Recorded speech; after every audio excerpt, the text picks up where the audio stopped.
Bonjour à tous et bienvenue dans notre Zoom, aujourd'hui en compagnie d'Hugues Moreau. Bonjour monsieur. Bonjour.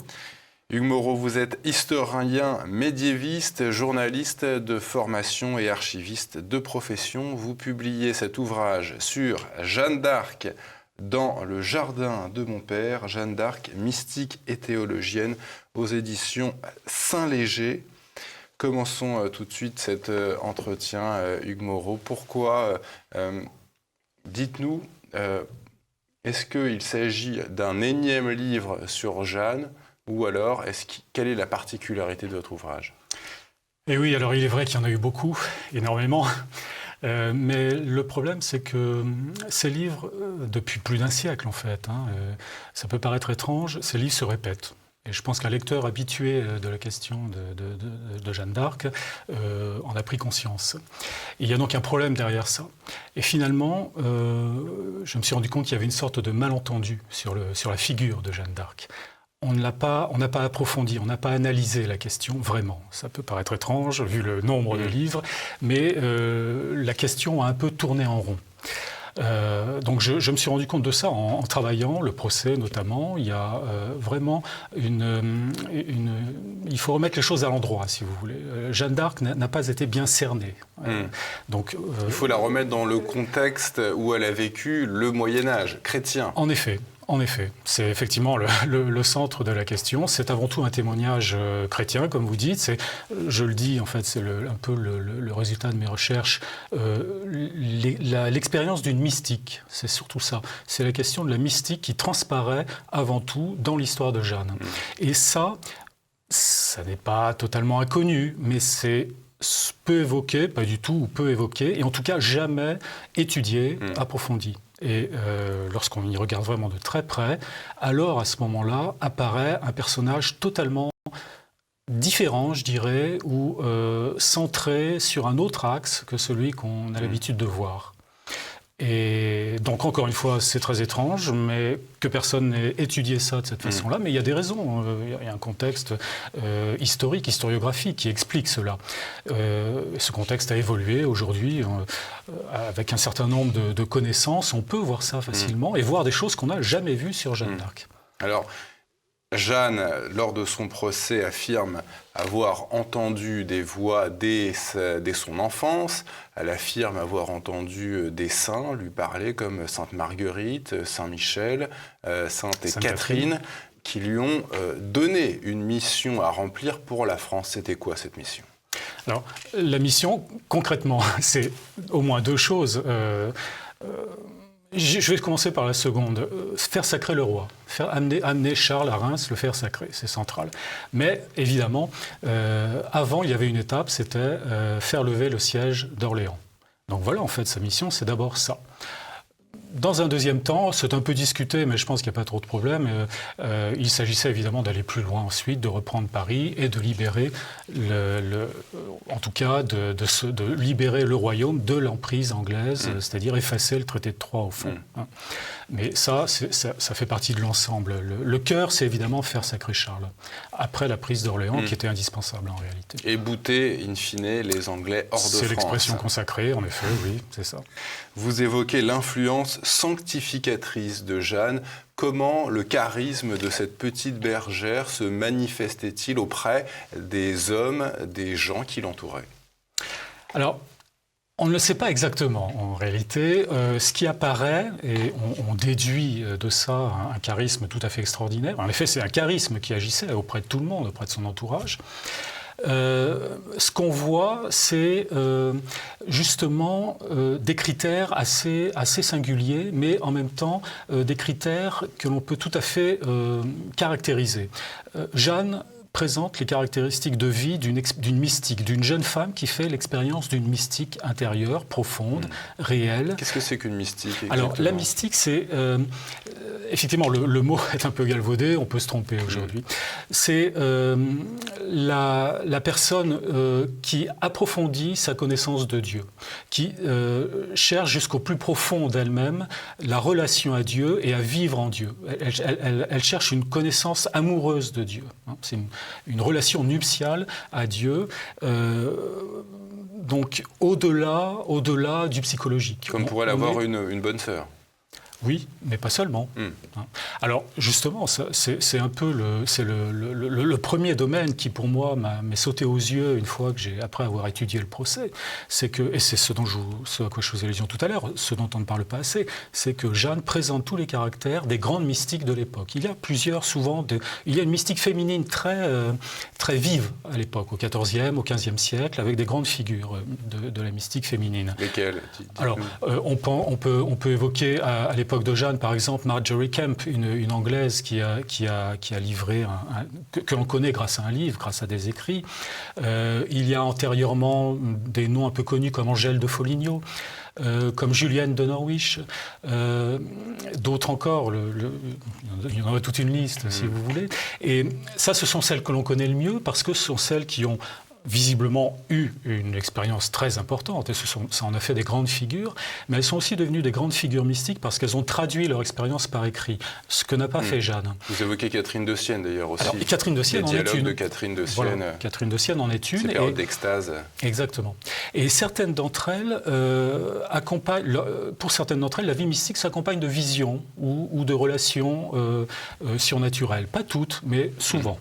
Alors, quand on a posé ce cadre-là, quand on regarde bien les éléments que nous connaissons à propos de Jeanne, eh bien, on réalise une chose, je déplore qu'elle n'ait pas été assez vue, que ça correspond exactement à la typologie, au caractère de Jeanne, à l'expérience de Jeanne. C'est comme si Jeanne appartenait à la typologie des mystiques féminines, en fait. Ce qu'on n'a pas assez dit. Donc là, on cerne la vraie Jeanne.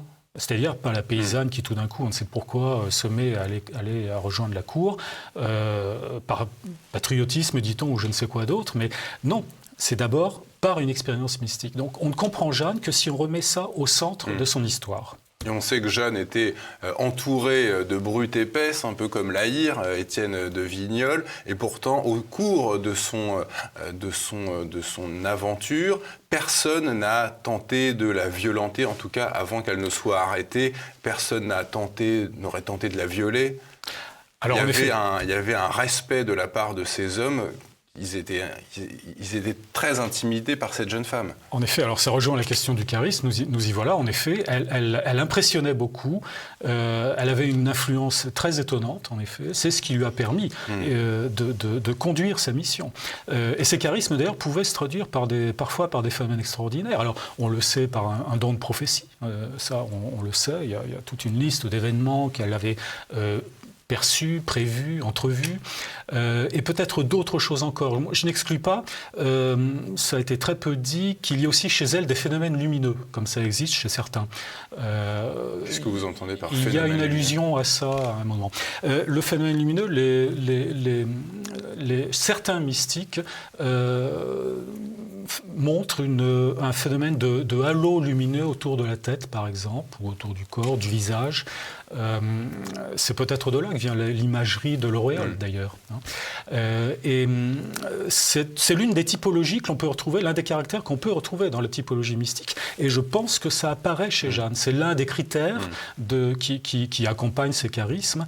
Et donc tous ces éléments, c'est ce charisme-là, évidemment, qui lui permet de s'imposer. Enfin, c'est pas autre chose. Et on voit que les hommes sont impressionnés. Mais évidemment, ce qui nous gêne aujourd'hui, ce qui répond d'ailleurs un peu à votre première question, ou la question suivante, je ne sais plus, c'est qu'il y a des non-dits dans les traces écrites. C'est-à-dire, on comprend que les hommes vivent cette expérience face à Jeanne, mais personne jamais ne le dit clairement, parce c'est particulier. En plus, c'est pas très bien vu. Donc, ça n'est pas dit explicitement dans les sources, mais ça transparaît, c'est sous-jacent en permanence. Alors, à son arrivée à Chinon, elle a quitté sa Lorraine natale pour s'entretenir avec le dauphin. Les Anglais occupent le royaume de France. Et là, vous citez Simon Charles, qui est à l'époque donc le président à la Chambre des comptes du roi. Et donc il dit cela, après l'avoir entendu, le roi paraissait joyeux. Qu'est-ce qui s'est passé dans ce donjon du château de Chinon entre Jeanne et le jeune dauphin? Il y avait peut-être aussi 2 ou 3 autres conseillers. Qu'est-ce qui s'est passé? Grand mystère. Grand Elle mystère. l'explique dans les minutes du procès. À sa manière, elle l'explique par une image, et d'ailleurs une image qui confond sans doute plusieurs scènes, qui mêle plusieurs scènes. En réalité, alors bon, l'historiographie nous dit elle a pu évoquer la question de sa légitimité par rapport à sa naissance. Mais moi, je pense que ça, c'est assez dérisoire. Au fond, il y a de ça, bien sûr, mais je pense que là encore, cet entretien doit être perçu à travers la question que je viens d'évoquer, à travers la question du charisme et du message spirituel et de son expérience spirituelle.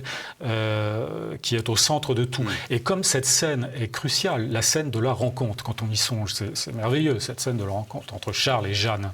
C'est évidemment quelque chose de fort, d'extraordinaire, sans doute, peut-être de surnaturel qui s'est produit. Et je n'exclus pas, je vous parlais à l'instant du phénomène lumineux, de la lumière céleste qui peut apparaître. Qui se dégage d'elle. Qui se dégage d'elle. Mon hypothèse, c'est que Charles a très bien pu, à ce moment-là, assister à ça. Alors, elle l'explique, je me souviens avoir lu les minutes du procès de Jeanne, et elle explique qu'il y avait des anges visibles du roi dans cette pièce. Elle dit chacun les voyait, certains avaient des couronnes, d'autres non. Voilà. Alors ça, c'est central. Dans le procès, c'est le passage clé, l'élément fort, l'élément qui nous dit, qui nous fait entrer dans l'univers de Jeanne, qui nous fait entrer dans sa mystique, dans son univers intérieur. C'est ça qui est singulier, c'est que soit on comprend, soit on ne comprend pas ça. Si on ne le comprend pas, et c'est le cas de... Alors là, vraiment... On passe à côté. On passe à côté, on se dit, et c'est ce que tout le monde a dit... c'est culturel, c'est une jeune fille qui croit aux anges, qui rêve, et puis voilà, et puis là, elle ne savait pas quoi dire, elle a dit ça. Mais non, ça n'est pas du tout cohérent de répondre ça. Ça n'est pas cohérent avec le reste du procès.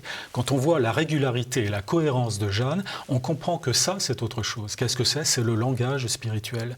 À ce moment-là, elle ouvre son cœur et elle dit dans quel univers elle vit, dans l'univers de la relation au surnaturel, au divin, le surnaturel en l'occurrence les anges, les saints, à travers lesquels s'exprime sa relation à Dieu. Et cet univers spirituel, quand on le fréquente, on parle son langage, c'est la langue de l'esprit, c'est la langue d'image, et c'est ce qu'elle fait là, dans lequel se confond la réalité et le surréel. Il a bien fallu qu'il se passe quelque chose d'extraordinaire pour que ce dauphin totalement isolé se dise « je vais confier mon royaume et mon armée à cette jeune gamine qui, comme elle disait, n'y connaît rien du A et du B ». Il a fallu qu'il se passe quelque chose d'extraordinaire, en effet, surtout que... rapidement, pour être plus précis, elle a face à elle, tout le monde est opposé pratiquement à elle. Tout le monde, personne ne veut lui donner en tout cas un rôle important. Donc, ce qui s'est passé, c'est que l'entourage de Charles pensait plutôt lui donner un rôle symbolique. Mais Charles, lui, a vraiment souhaité lui donner un rôle de capitaine, en quelque sorte. Pas de général d'armée, comme on l'a dit, elle ne dirigeait pas l'armée, mais un rôle de capitaine, avec un oriflamme, enfin tout ce qui va, une armure, etc., et puis une maison militaire. Donc il s'est bien passé quelque chose, et c'est grâce à cette scène qu'elle est introduite dans ce milieu, qui sera celui de l'adversité pour elle, en permanence. C'est important aussi. Vous expliquez aussi dans votre ouvrage, Hugues Moreau, qu'à son arrivée à Orléans, Jeanne sera accueillie par une véritable liesse populaire, ce qui prouve que les gens...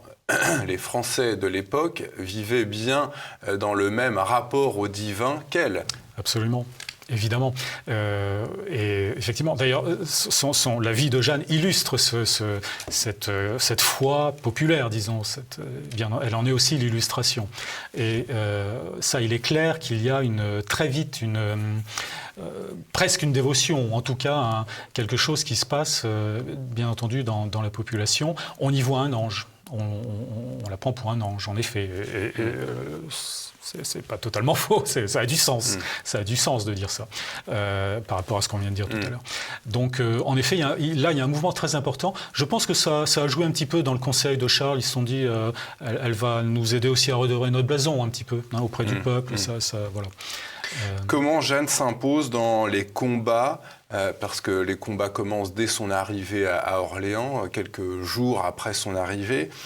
Les hommes vont lui faire confiance assez rapidement, malgré leur incrédulité, du moins au départ.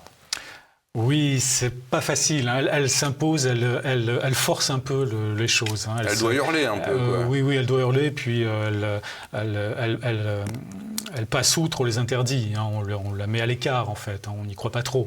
On part à la bataille sans elle. Par exemple, voilà, on ferme la porte pour l'empêcher de sortir, de franchir les murs. Et puis, en fait, mais justement, il est probable qu'elle ait eu des soutiens dans le peuple à Orléans. À ce moment-là, il y a des milices civiles, enfin, qui agissent aussi, qui sont présentes et qui visiblement se sont ralliées à elle sans doute et ont contribué à ce moment-là, l'ont aidée. Mais ce sera toujours difficile pour Jeanne, même dans son camp. Alors, c'est là que son charisme agit, bien sûr, mais ce sera toujours elle aura toujours des problèmes, en effet. Et ça aura conduit d'ailleurs finalement à son arrestation, à sa capture. Alors, sa capture, justement, elle intervient le 23 mai 1430. Elle restera prisonnière jusqu'au bûcher. Comment vous expliquez l'attitude de celui qui est devenu le roi, le dauphin qui est devenu Charles VII, cette mise à l'écart, comme si il n'avait plus besoin d'elle, je t'abandonne totalement? Il y a en tout cas une chose qui ressort à ce moment-là. Alors, l'abandon n'est sans doute pas total. On est un peu partagé là. Il est difficile d'ailleurs d'abord d'aller la libérer. Ensuite, le milieu royal pense d'abord diplomatie. C'est Jeanne qui insistait pour aller très vite à la bataille et régler le problème. Le Conseil royal et Charles lui-même, c'est autre chose. C'est l'univers de la diplomatie. On cherche à se rapprocher de Philippe de Bourgogne, etc. Et on passe par là. Ça coûte moins cher aussi. Ça coûte moins cher. Et puis c'est le fonctionnement normal, finalement.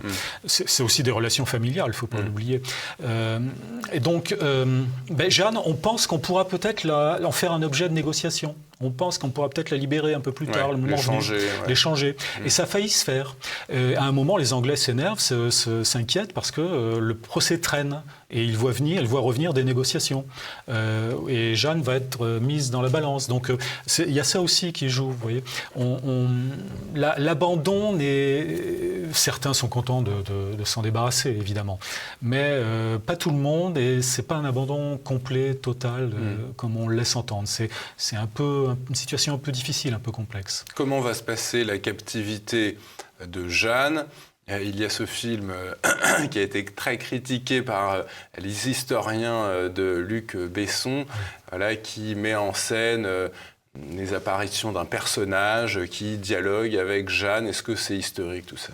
Non, alors le film de Luc Besson, je suis désolé, il est à bannir, pas de problème. Il y a beaucoup mieux. J'en profite, tenez, vous tendez la perche. Au mois de mai, je crois, le 4 mai probablement, sort un nouveau film sur Jeanne d'Arc qui est absolument merveilleux pour moi. C'est ce qui s'est fait de meilleur, qui a des résonances d'ailleurs avec mon livre, qui s'intitule « Laissons les morts engloutir les morts ». J'espère qu'il va sortir dans quelques salles à Paris. Donc non, la captivité, c'est toute une question, évidemment, et c'est pas du tout ce qui se passe dans le fameux film dont vous parlez. Mais c'est justement, c'est central pour comprendre Jeanne. Elle est maltraitée pendant cette Ah oui, captivité. C'est un calvaire. Enfin, elle est enchaînée, elle a des geôliers avec elle, des soudards. Enfin, c'est catastrophique, évidemment. Et il y a toute une période où elle est malade. Enfin, on l'a plus ou moins empoisonnée, intoxiquée, on ne sait pas. Enfin, c'est une catastrophe. Là, pendant 6 mois, quasiment, là, c'est sa passion qui se dessine à ce moment-là. Et là encore, c'est sous cet angle-là qu'il est intéressant d'aborder la captivité et le procès, les séances du procès de l'interrogatoire. Alors, justement, tout ce que l'on connaît de la vie de Jeanne, au fond, est écrit dans les minutes de ce procès. Et on apprend lors de ces interrogatoires face à des universitaires qui sont des théologiens de l'université de Paris, si mes souvenirs sont bons. Et alors, elle leur cloue le bec, pour le dire familièrement, elle est capable de répartie. Est-ce que vous pouvez nous en donner quelques-unes ou nous donner au moins les temps forts de ce procès ? Alors, bon, oui, disons les temps forts, oui, si vous voulez. Ce qui est important, alors... Dès le début, si vous voulez, il se passe... dans le procès, il y a deux choses. En effet, il y a toute la partie, disons, intéressante du point de vue biographique. Là, les juges cherchent... c'est ça qui, en fait, définit leur attitude. Ils cherchent tout ce qui peut relever de la magie. Et la magie, à l'époque, elle est très répandue. La sorcellerie, la magie, l'astrologie, tout ce qu'on veut. Et ils cherchent des traces d'enchantement dans tout ce qu'elle fait, dans ses objets, etc. Donc ça permet de connaître, d'avoir des éléments sur sa biographie. En effet, c'est très précieux. Mais il y a l'autre volet auquel on a fait un petit peu allusion tout à l'heure, c'est le moment où elle ne veut pas parler.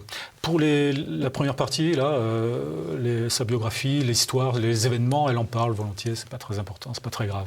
En revanche, elle ne veut pas parler des questions centrales, c'est-à-dire des questions intérieures, des questions sur sa mission, sur sa mystique. Et c'est cette articulation qui est intéressante. On voit qu'à ce moment-là, on change de monde, on change d'univers.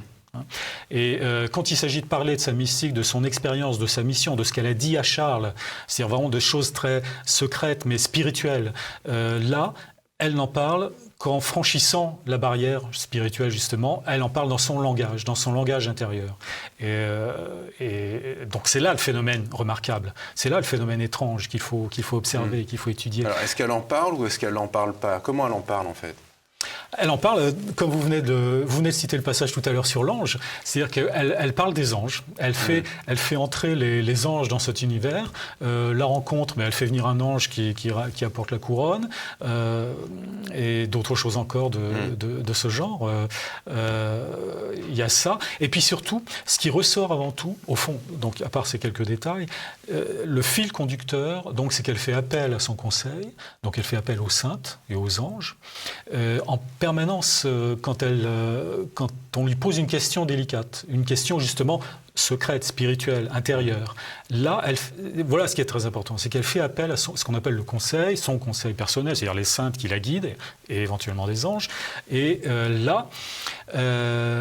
en fait, elle attend la réponse de Dieu. En permanence, elle est... Elle questionne, oui. Voilà, c'est le signe majeur pour moi de sa vie mystique, c'est le signe de l'abandon à Dieu. Elle ne fait rien contre la volonté de Dieu, et elle le dit.